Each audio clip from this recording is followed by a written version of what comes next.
ইউটিউবে আর মিথ্যে গসিপ নয়, সত্য খবর পেতে সাবস্ক্রাইব করুন স্টার গল্প। এখন এই ডন মুভিটার নাম নিলে কিন্তু শাহরুখ খানের সেই ডনের ইমেজটাই ভেসে ওঠে। 2006-এ ফার্স্ট অমিতাভ বচ্চনের ডন মুভিটা রিমেক করেছিলেন শাহরুখ খান।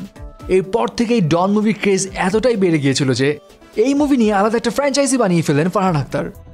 ডন এবং ডন 2 এর ম্যাসিভ সাকসেসের পর দর্শকরা মুখিয়ে আছে ডন 3 এর জন্য, এবং অনেক দিন ধরেই ডন 3 এর কাজ পাইপলাইনে আছে বলেও শোনা যাচ্ছিল। তবে এবার বোধহয় শাহরুখ খানকে ডন 3-তে একেবারেই দেখা যাবে না। বুঝতেই পারছি নিউজটা অনেক সারপ্রাইজিং।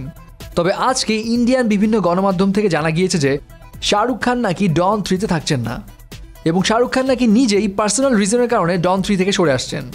এবং আরও জানা যায় যে এরই মধ্যে জয়া আখতার নাকি লিড রোলের জন্য রণবীর সিংয়ের কাছে অ্যাপ্রোচ করেছেন। এখন ডেফিনেটলি পাতলাবাদ, সিম্বা এবং গালি বয়ের পর রণবীর সিংয়ের একটা আলাদাই ক্রেজ আছে। তবে এখনও কিন্তু এই বিষয়ে শাহরুখ খান কিংবা রণবীর সিংয়ের কাছ থেকে কোনো ধরনের অফিসিয়াল অ্যানাউন্সমেন্ট আসেনি। তবে এখানে কিন্তু একটা বিষয় নোটিস করা আছে, জিরো মুভির ফেলারের পর শাহরুখ খান কিন্তু সহজে কোনো ফিল্মকে এখন হ্যাঁ বলছেন না। ইভেন এখন পর্যন্ত জানা যায়নি শাহরুখ খানের নেক্সট প্রজেক্ট আসলে কি হতে যাচ্ছে।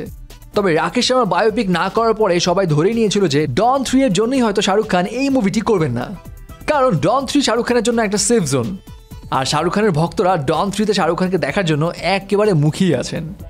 সো ভিউয়ার্স, যদি আসলেই ডন 3-তে শাহরুখ খানের বদলে রণবীর সিং অ্যাক্ট করে তাহলে কেমন হবে বিষয়টা?